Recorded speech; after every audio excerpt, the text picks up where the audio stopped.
বাম পাশে আল্লাহ, ডান পাশে মোহাম্মদ লেখা যাবে কিনা, এতে বড় কোনো অসুবিধা হয়ে যাবে, শিরিক হয়ে যাবে, কাফের হয়ে যাবেন এরকম না। এটাকে নিয়ে যত বড় করে আমরা দেখাই ব্যাপারটা সেরকম না। বুঝতে হবে সমস্যাটা কোথায় আর সুবিধাটা কোথায়। আল্লাহ আমাদের ইমানের একটা পার্ট, তাওহীদের একটা পার্ট, আর মুহাম্মদ সাল্লাল্লাহু আলাইহি সাল্লাম রিসালাতের প্রতি ইমানের একটা পার্ট।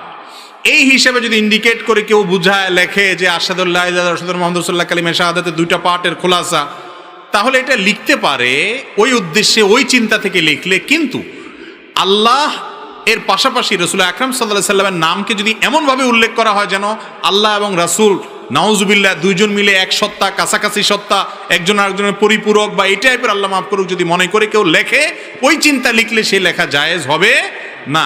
এক ব্যক্তি বক্তৃতা দিতে গিয়ে আল্লাহ এবং রাসূলের নাম এমনভাবে বলছে যে আল্লাহ মালিক, সৃষ্টি, আর রাসূল সাল্লাল্লাহু আলাইহি ওয়াসাল্লাম তার গোলাম।